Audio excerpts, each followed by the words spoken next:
মানুষ অভিশাপ দিক বা না দিক, চোখের জল ঠিকই অভিশাপ দেয়।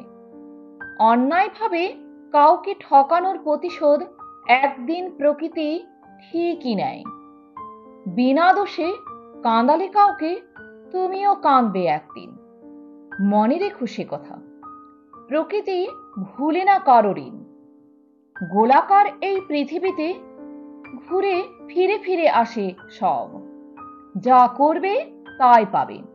মিছেই এত ভাববিদ্বেষের কলরব। লাভের চিন্তায় বিভোর হয়ে ভাবলেই তো না, পাপের পাল্লা ভারী করেছ, দেখেও দেখলে না।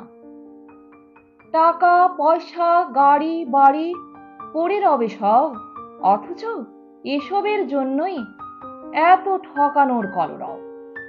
দুদিনের ভালো থাকা নিয়ে কারোরই মাথা ব্যথার নেই অন্ত, অথচ পারের বাড়ি সন্ধানে সবাই কি চমৎকার ভাবেই না শান্ত। খালি হাতে এসেছ, খালি হাতেই যাবে, তবে কেন এত ঠকানোর চেষ্টা? তোমার কর্মই যে শুধু তোমার সাথে যাবে, তবে কেমন হবে শেষটা? কখনো ভেবে দেখেছ কি নিয়ে এসেছিলে আর কি নিয়ে যাবে?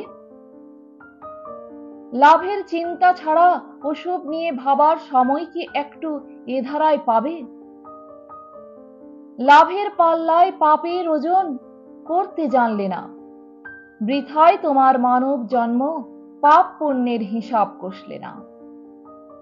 জীবনে মরণে ভালো থাকতে চাইলে সৎ মানুষ হও, মরে গিয়ে থাকবে বেঁচে ভালো কর্ম করে যাও।